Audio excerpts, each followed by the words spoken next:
guys, welcome to my channel.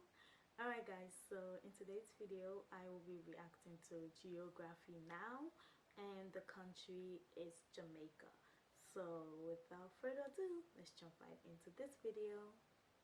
Jamaican subscriber Ashley P sent me this book of Jamaican patois poems by Louise Bennett. Here's a poem about a time a circus came to Kingston and a lion escaped from its cage. What a magic, what a mystery. Circus lion boss him bound, and the crowd don't get excited, and the crowd is safe and sound. Jamaica people grand me child, Jamaica people bold, fi face the king obese with everything under control. The lion bust the cage door down, the lion jumped the wall, and not a soul done holler out, and not a soul done bawl. The lion mingled with the crowd and prowled from west to east, the people sitting calmly and salute the king obese. I love patois.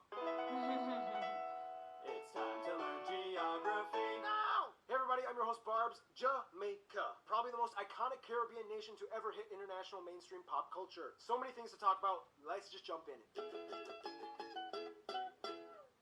Back in the Caribbean. Don't you just love this region of the planet? First of all, Jamaica is the fourth largest island country in the Caribbean, located west of Haiti, south of Cuba, and east of the Cayman Islands, where all the billionaires hide those wonderfully offshore bank accounts to avoid taxes. Jamaica is divided into 14 parishes, and the capital, Kingston, in itself acting as a parish. The parishes are further kind of split into three historic counties that don't have any administrative relevance. They are Cornwall, Middlesex, and Surrey. Yeah, with names like that, you can almost smell the British residue. The largest cities after the capital, Kingston, would be Spanish Town and Portsmouth, both in the St. Catherine Parish. However, if we're talking about outside the general Kingston area, the next largest would be Montego Bay and Mandeville, with the three busiest and only international airports being Kingston, Norman, Manly International, Montego Bay's Sangster International, and Boscobel's Ian Fleming International. There was some controversy over naming that last airport because everybody was like, why don't we name it after a Jamaican person? But Prime Minister Golding was like, look, the dude kind of put Jamaica on the map, and if it wasn't for us, he wouldn't have had the inspiration to create James Bond, so suck it up, people! Now, despite being small, Jamaica still holds its ground on the disputed territory between them and Colombia, Nicaragua, and the U.S. over the uninhabited submerged reef sandbank areas of Bajo Nuevo and the Serranía Bank. Remember, people, the second you discover even the smallest sandbank protruding from the sea, you gotta claim it. That way you get an exclusive economic zone. Woohoo! Speaking of which, the country has about 30 smaller islands and islets and keys and sandbanks lining their shores, the largest one being Great Goat Island in the south across Moore's Pen. Now, the one thing you need to know about Jamaica and its charm is that if you come, you will notice some of the strangest place names imaginable. Each town has a little bit of a story and context, so you'll encounter things like Broke Neck Gully, Rat Trap, Betty's Hope, Rest and Be Thankful, Old Woman Savannah, See Me No More, Time and Patience, Wait a Bit, and my personal favorite, Me No Sen, You No Come. Jamaicans just like to call it as they see it. Me no sen, you no come, yes. What should we call this If I place? didn't invite you, what are you doing Trout here? Sandwich Lagoon! Period. Another interesting thing is that Jamaica has maroon villages, which are inhabited by people descended from slaves that escaped and created their own free societies in the mountains. These villages would eventually play a strong role in Jamaica's history, and in a future episode, Sierra Leone, but you'll just have to wait like 47 years for that episode. Today, they kind of hold like a slight autonomous and separate role from the rest of Jamaican culture, as they live in secluded areas holding on to ancient African traditions. Otherwise, some top notable spaces of interest might include Hero Circle, glistening waters with bioluminescent organisms that light up. Cool. Windsor's Fire Spring, you can literally light it on fire. Sunken Pirate City, Floyd's Pelican Bar made of driftwood. Dolphin Cove, the Bob Marley Museum and Mausoleum. Dunn's River Falls, Reggae Beach, Cool Runnings Water Park, Mountain River Cave with Taino and Arawak paintings, Mystic Mountain Rainforest, bobsledding in Ochos Rios, Martha Bray River with wooden rafts, and Irie Blue Hole and Secret Falls. Yeah, I'm still kind of mind blown over that fire, water, and glowing lagoon place. That's just proof that Jamaica is thriving with magical natural wonders. Which brings us to...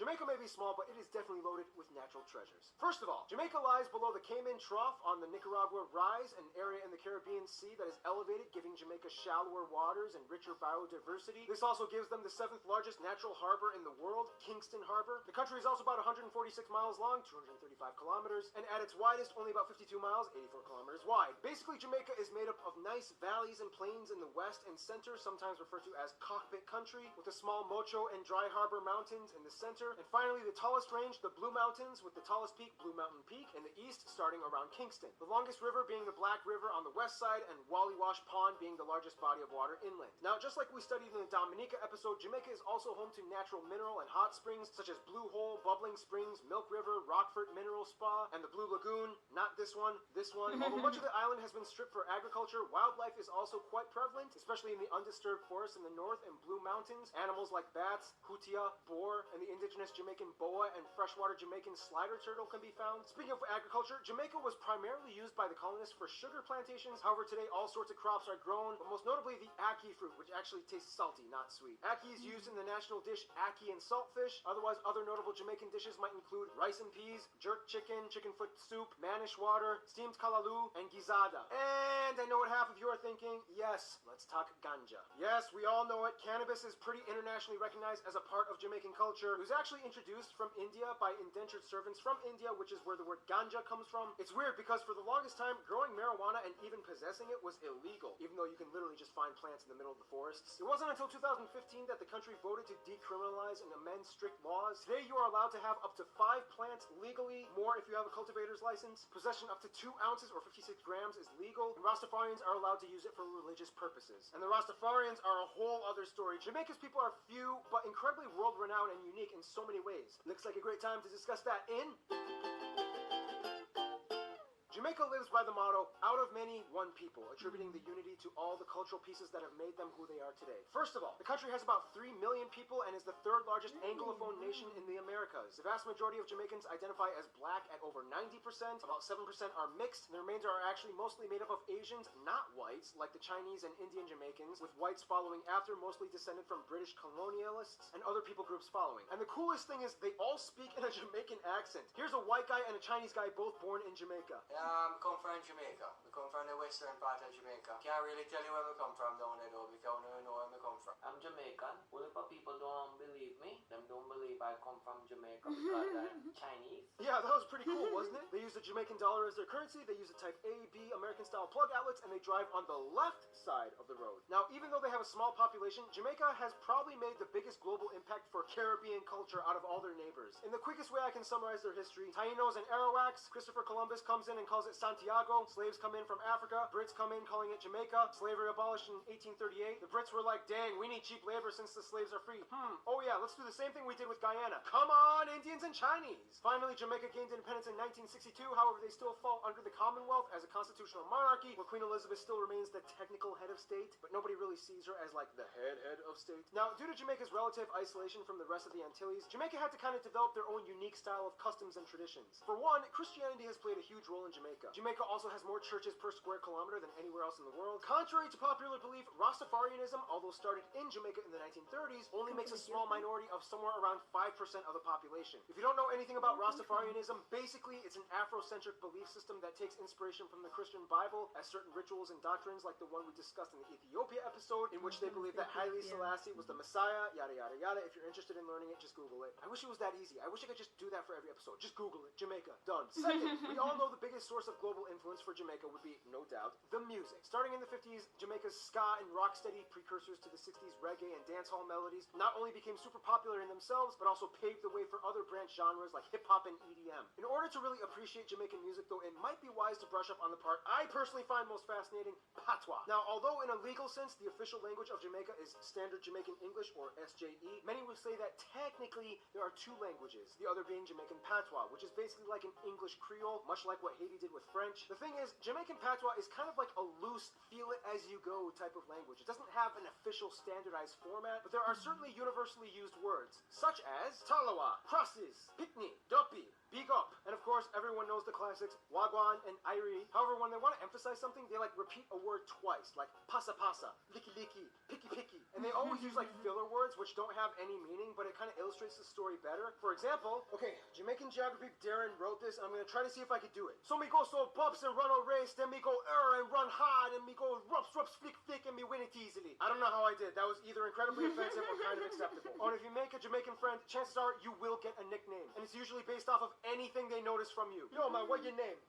Keith. No, man, you like the broom, your name Broomy. You eat the cupcake, your name Munchie. You're raising 3 daughters in a house in San Francisco. Me go and call you Bob Saget. Like that! Anyway, we could go on explaining more about the various festivals, traditions, dances, or how they are the only Caribbean nation with an active hockey team, even though all the players are like literally Canadian nationals, but that'll take too long. For what it's worth, some notable people of Jamaican descent might include Michael Lee Chin, Dr. Thomas P. Leckie, Oliver Samuel, sprinters Usain Bolt, Shelly Ann Fraser-Price, and Asafa Powell, Merlin Oti, Dustin Brown, Jimmy Cliff, Ziggy Marley, Shaggy, Mona Hammond, Grace Jones, Sonia Richards-Ross, Mary Seacole, Damian Marley, Sean Kingston, Portia Simpson-Miller, Marcus Garvey, Naomi Campbell, Notorious B.I.G., Patrick Ewing, Louise Simone Bennett, and the most iconic Jamaican maybe of all time, the master himself, Robert Bob Nesta Marley. Alright, now we gotta move on and see who else likes to dance the reggae beat with Jamaica.